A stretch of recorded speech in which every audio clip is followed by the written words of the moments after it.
Assalamualaikum warahmatullahi wabarakatuh. Perkenalkan, nama saya Jumi Hasti dari Prodi Manajemen PJJ S1 Universitas Siberia Asia. Di sini saya akan mempresentasikan kebijakan mikro era reformasi dari tahun 1998 sampai tahun sekarang. Saya akan mempresentasikan dampak yang disebabkan oleh kebijakan-kebijakan tersebut, kapan dikeluarkan kebijakan tersebut, dan siapa yang mengeluarkan. Yang pertama itu ada pendahuluan. Sejak dimulainya era reformasi pada tahun 1998, pemerintah Indonesia mulai melakukan banyak perubahan dalam pengelolaan ekonomi, terutama pada sektor mikro yang langsung bersentuhan dengan masyarakat. Pemerintah tidak lagi hanya fokus pada kebijakan tingkat pasar lokal. Berbagai kebijakan dikeluarkan untuk mempermudah perizinan, melindungi konsumen, memperkuat UMKM, serta menciptakan persaingan usaha yang lebih sehat. Kebijakan-kebijakan inilah yang pada akhirnya membentuk kondisi pasar saat ini, di mana usaha kecil memiliki peluang berkembang lebih besar dan konsumen mendapatkan perlindungan yang lebih baik. Karena itu, memahami kebijakan mikro di era reformasi sampai era sekarang itu menjadi penting untuk melihat bagaimana keputusan pemerintah dapat mempengaruhi aktivitas ekonomi tingkat paling dasar.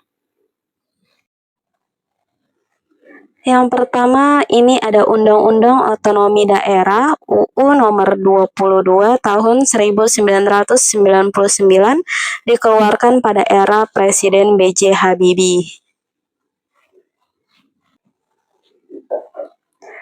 Penjelasan kebijakan UU Otonomi Daerah, pengalihan sebagian besar kewenangan ekonomi pemerintah pusat ke pemerintah kabupaten atau kota.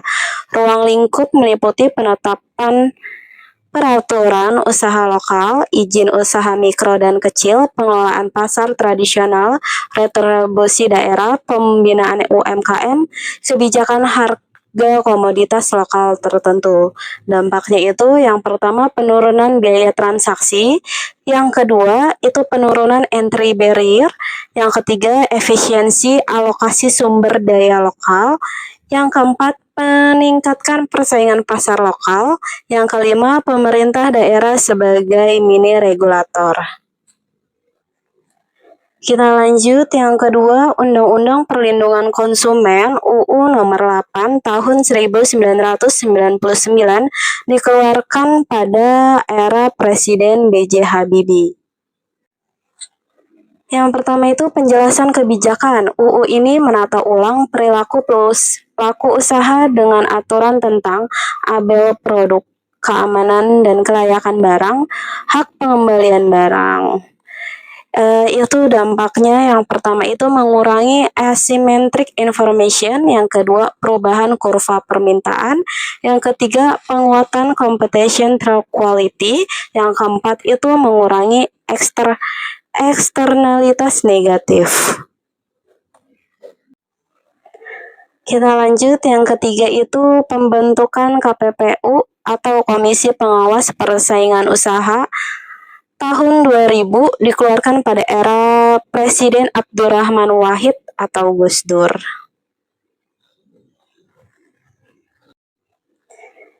Penjelasannya yaitu KPPU dibentuk untuk menegakkan UU anti monopoli. Dampaknya itu yang pertama mengurangi market power, yang kedua meningkatkan consumer surplus, yang ketiga memperluas peluang UMKM, yang keempat efek jangka panjang atau dynamic competition. Kita lanjut yang keempat itu ada kredit usaha rakyat atau KUR, itu pada tahun 2007 dikeluarkan pada era Presiden SBY. Penjelasannya itu program kredit bunga rendah bagi UMKM yang tidak memiliki agunan. Dampaknya itu yang pertama penurunan cost of capital, yang kedua ekspansi produksi, yang ketiga mengurangi ketergantungan pada rentenir. Lalu kita lanjut, yang kelima ada Undang-Undang UMKM UU nomor 20 tahun 2008 dikeluarkan pada era Presiden SBY. Itu dampaknya yang pertama memperkuat struktur pasar UMKM. UMKM yang jelas definisinya, kebijakan bisa diarahkan tepat sasaran. Yang kedua, perubahan fungsi produksi. Dengan adanya pembinaan teknologi, pelatihan dan kemitraan, efisien tingkat teknis meningkat. Kurva produksi bergerak ke atas, output meningkat pada input yang sama. Yang kedua itu ada kemitraan UMKM, usaha besar. UMKM kemitraan mengurangi ketimpaan pasar. UMKM mendapat akses rantai paksa industri besar, teknologi produksi. Ini mengubah posisi tawar UMKM di pasar. Yang keenam, ini ada SNI wajib dan izin PIRT era SBY diperkuat era Jokowi. Itu dampaknya yang pertama meningkatkan kepercayaan pasar, yaitu produk berlabel SNI dan PIRT atau permintaan meningkat, kurva permintaan bergeser ke kanan. Yang kedua itu penguatan produk differentiation, UMKM bersaing pada kualitas bukan hanya harga. Yang ketiga itu ada menurunkan resiko produk bermasalah, mengurangi eksternalitas negatif dari produk tidak aman. Kita lanjut, yang ketujuh itu ada OSS. Dikeluarkan pada tahun 2018 era Presiden Joko Widodo. Dampak yang pertama itu ada penurunan FII cost atau izin biaya rendah. Yang kedua itu ada entry of new firms melonjak. Setiap usaha baru menambah kompetisi. Yang ketiga itu ada percepatan formalitas UMKM, usaha informal pindah ke sektor formal. Yang ke-8 itu ada PP 23 2018, pajak UMKM 0,5% era Presiden Joko Widodo. Dampak yang pertama yaitu meningkatkan net profit margin, pajak rendah, keuntungan meningkat, modal internal bertambah, ekspansi usaha meningkat.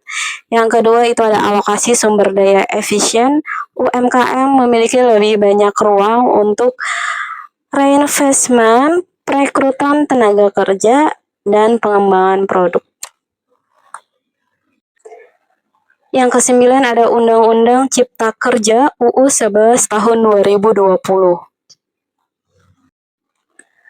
Dampaknya itu yang pertama, entry barrier sangat rendah. UMKM tidak perlu izin yang rumit. Hampir semua usaha bisa beroperasi dengan NIB saja. Yang kedua, persaingannya meningkat, harga lebih efisien. Yang ketiga, efek pada struktur pasar. Jadi banyak usaha kecil yang masuk, pasar bergerak menuju persaingan monopolistik. Dan yang terakhir yaitu Program Pemulihan Ekonomi Nasional atau PEN UMKM. Dampaknya itu yang pertama menekan risiko kebangkrutan atau default risk, yaitu subsidi bunga, restrukturisasi kredit, UMKM tetap bertahan. Yang kedua itu menjaga permintaan agregat sektor mikro dengan bantuan tunai modal kerja, lalu UMKM tetap beroperasi, lalu mempertahankan pekerja, lalu menjaga daya beli masyarakat. Yang ketiga, ini mengurangi efek domino ekonomi. Jika UMKM kolaps atau pengangguran naik, konsumsi turun, pasar mikro melemah, PEN memutus rantai resiko tersebut.